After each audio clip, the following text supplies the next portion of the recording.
Two questions. I was wondering if you could explain your changing thinking on the Strait of Hormuz, applying a 20% fee. How did you get to the decision you just announced? So when I put that out yesterday, because we've been doing that for many, many years, it was never fair to me that we would be guarding the Strait when we basically don't take anything. We don't need the oil at all. And it wasn't important for us, but it was important for allies. It was important for people that we get along with very well, including the major Gulf state countries. So I put it out yesterday. I thought it was good. I was called by different people, different countries, kings and emirs and all of the people that we all know and we all love. And they've been very strong partners. And they said, we'd love to do it a different way. We'd love to invest in the United States with billions and billions of dollars and continue our record-setting, because there's never been a time like this with the United States, with the factories, with the plants, with everything else. And we would like to invest tremendously in the United States as opposed to charging a fee. And I like that, actually, because I don't think anybody should be able to charge a fee for the Strait or for any other Strait relationship in terms of other sections of the world. I don't think anybody should be really in that position. But we were doing it as a reimbursement. The Gulf states are going to invest a tremendous amount of money into the United States, and that was very satisfactory to me. I think it's actually much better. I fought for that.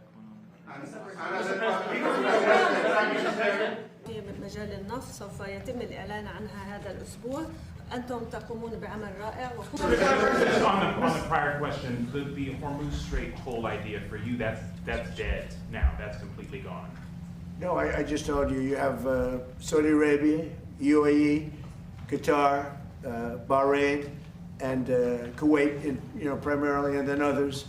I spoke to all of them, and they would love to invest more money in the United States at record amounts, and that would be very acceptable. And this way, there's no fee. I don't like the concept of a fee, but at the same time, it's not fair that we're protecting this strait for the entire world, for China and everyone. I don't mind protecting it for China. I don't mind protecting it for anybody, but it's unfair that we're not in somehow compensated. And we've been doing this for many years. It's bothered me 25 years ago.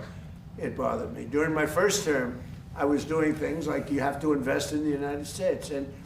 But by doing it that way, there's no fee. They're investing and they're getting a return on their money, and it's good. But they're going to be making massive investments into the United States, and I like that much better. President, each part of Iraq is part of my own body. He might have been sleepy, but boy, he could create inflation like nobody. And I inherited that. And is the military attack on Iran, is this a strategy to bring them back to the table? Was it to degrade them so the regime will eventually fall? Well, we don't think we need the military there anymore. It's a very big operation. And what we do have is the oil companies are all going in now, and they're doing partnerships with Iraq, and they're getting along very well. The relationship is a whole big relationship where we don't need the military there. We're there to help them. We're there to protect them if need be, but we don't think that's going to be necessary. And their primary, I consider an opponent. They might have considered a friend, but I consider that an opponent was Iran, was a big burden on Iraq because they were the bully of the Middle East, as you know. And we were just talking about that, but they're not going to have that problem anymore because Iran has been very much destabilized, and really their military power is just a tiny fraction of what it was just 4 months ago. On schedule, we have a great, here we are. I mean, we're right now, I even called for a lunch that wasn't scheduled, okay? ولا يمكن أن نسمح لقوة واحدة أو بلد واحد بأن يهيمن على كامل. Thank you. Given how the Iranians have been behaving, do you have any regrets about lifting the naval blockade or giving the sanctions waivers? No. I gave them a chance. I wanted to give them a chance at making a deal. We had a deal 2 days ago. It was done. And then all of a sudden, they couldn't do it. They didn't like something about the deal. They couldn't do it.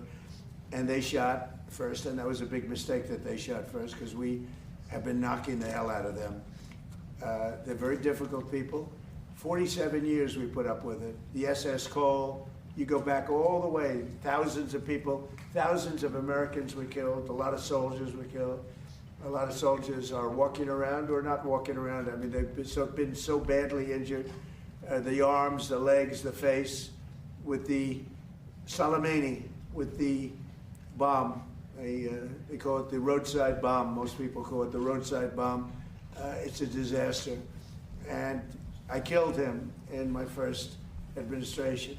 Had I not, it might be a different story today. He was a mad genius. He was probably a madman, but he was a general, and he had total control over the country. And I actually think the leaders of Iran were afraid of Soleimani. But I killed him. That camera, remember that, because nobody else could do it. Prices are way down. Prices are coming. People would say it's a great country. We're helping it. We want to help it. We have a fantastic. I decided to do a little lunch. It wasn't scheduled, but we are going to do it on the fly. Sir, do you want this Russia sanctions bill signed within the next week or two, and will you sign it?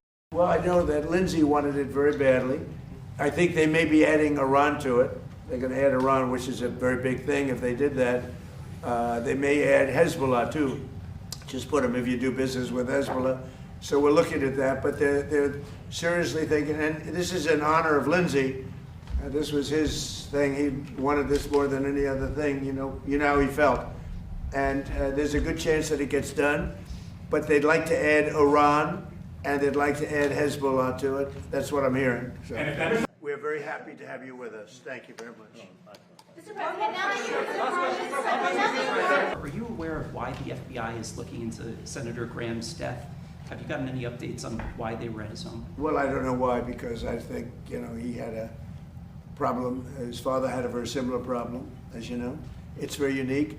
At first I heard it was clogged arteries, because he did have clogged arteries. He had a problem with that. He was, I wish he took better care of himself. I say, you can solve that problem, but what happened is actually something that's very hard to detect. It was not related to any blockage. It was a totally different thing. And supposedly, and I've watched all look, Baghdad, I think, and I and this country, we're going to make some tremendous music together.